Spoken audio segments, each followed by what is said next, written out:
What do you get when a military superpower is forced into a desperate game of cat and mouse with a swarm of cheap drones? You get this: Russia's so-called Dandelion tank. Years into a war that was supposed to be over in days, Putin's army is welding bizarre branch-like structures onto its most advanced tanks to fend off attacks from $500 quadcopters. This isn't just a quirky battlefield modification, it's a symptom of a much deeper crisis, and it tells a story of an army being forced to improvise just to survive. On the battlefields of Ukraine, a strange new creature has appeared. It's a Russian tank, but unlike anything you've seen before. Welded onto its frame is a wild, three-dimensional cage of flexible metal rods and mesh, looking like a giant steel flower. This is the Dandelion tank, the latest entry in a rogues gallery of Russian battlefield armor. And it's Russia's most elaborate attempt yet to solve a problem that is systematically gutting its armored divisions: the devastating effectiveness of Ukrainian FPV, or first-person view, drones. The idea is simple. The metal pedals are designed to detonate an incoming drone before it hits the tank itself. The hope is that the cage will absorb the blast, saving a multi-million-dollar tank from a kamikaze drone that costs less than a new TV. In a move that's both bizarre and revealing, Russia's Ministry of Defense has proudly filed a patent for this design, essentially claiming credit for what looks like a desperate last-ditch invention. This isn't the first time we've seen this kind of ad hoc armor. The war has produced a whole evolutionary tree of Russian tank mods. First came the infamous cope cages, simple frames welded to turret tops, which were initially mocked by the West. Then came the turtle tanks, completely encased in sheds of raw sheet metal, followed by hedgehog tanks, studded with thousands of metal spikes to entangle drone propellers. Each design was a reaction to the ever-adapting threat from Ukraine. But the Dandelion tank is different. It's not just a crude cage, it's an elaborate, almost artistic structure first spotted on some of Russia's most advanced T-90M tanks. The fact that Russia is applying these modifications to its top-tier tanks and even patenting them reveals a critical truth. This isn't some quirky fix from a lone mechanic. It's an institutional admission that the Kremlin has no high-tech answer to the low-tech threat that is bleeding its armored columns. So how is this thing supposed to work? And what are its trade-offs? To get it, you first have to understand the threat. Ukrainian FPV drones, often assembled for just a few $100s, have become the terror of Russian armor.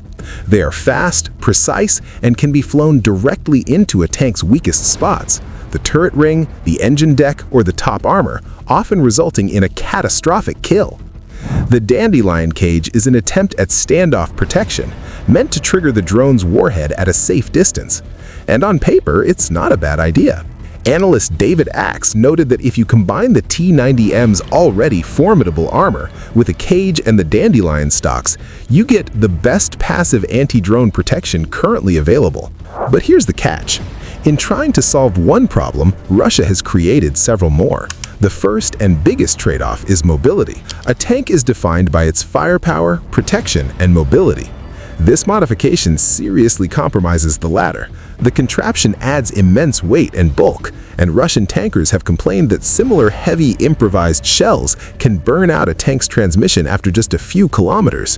One crewman reported his gearbox failed after less than 10 kilometers because of the strain. This cripples a tank's off-road capability, making it a sitting duck in soft terrain. The second trade-off is firepower. The sprawling metal cage can physically obstruct the tank's gun and targeting systems. A tank that can't properly aim or rotate its turret isn't much more than a poorly defended bunker.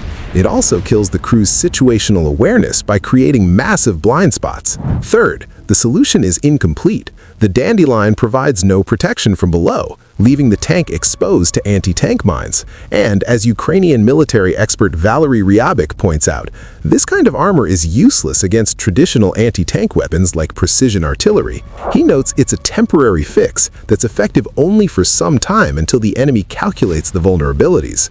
Drone operators simply adapt, aiming for the gaps or changing their attack angle. In this deadly game of cat and mouse, the cheap, adaptable drone almost always has the edge over the cumbersome multi-ton tank.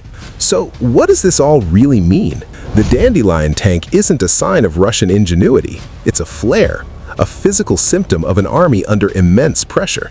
To understand the depth of the crisis, you just have to look at the numbers, and the numbers are brutal. Since the start of the full-scale invasion, Russia's equipment losses have been staggering. According to the open-source intelligence project Oryx, which only counts visually confirmed losses, Russia has lost over 4,000 tanks. Ukrainian sources, which include losses not visually confirmed, place the number much higher, at over 11,600 tanks by mid-February 2026.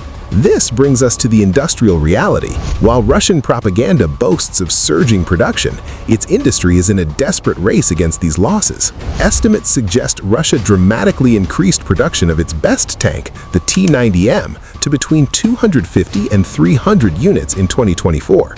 This is a significant achievement, but it's happening as the vast reserves of older, easily restorable Soviet-era tanks are dwindling. Analysis of satellite imagery shows that stockpiles of old tanks have been significantly depleted, and what's left is harder and slower to refurbish. The problem goes beyond just machines. The Russian war effort is also bleeding people. While precise numbers are secret, Western intelligence officials and British Defense Intelligence reports from late 2025 and early 2026 suggest Russian casualties, killed and wounded, have at times reached staggering levels, with monthly estimates ranging from 20,000 to over 30,000. This puts a massive strain on recruitment and has created a personnel crisis on the factory floor. Russian officials have publicly acknowledged a significant worker shortage in the defense industry, impacting their ability to expand production. This is the reality that forces a military to weld scrap metal onto its premier tanks. The Dandelion tank exists because Russia has to find a solution, any solution, right now. It's racing to produce new tanks, but it can't keep up with the losses. It can't pull old tanks from storage to fill all the gaps, and it can't field the sophisticated high-tech defense against drones across its entire force. The result is crude improvisation that signals not strength, but a military-industrial base stretched to its absolute limit. This dive into the battlefield's strange evolution reveals a story the Kremlin doesn't want you to see. If you found this breakdown useful, make sure to subscribe and hit the notification bell so you don't miss our next look at the realities of modern warfare. And let us know in the comments,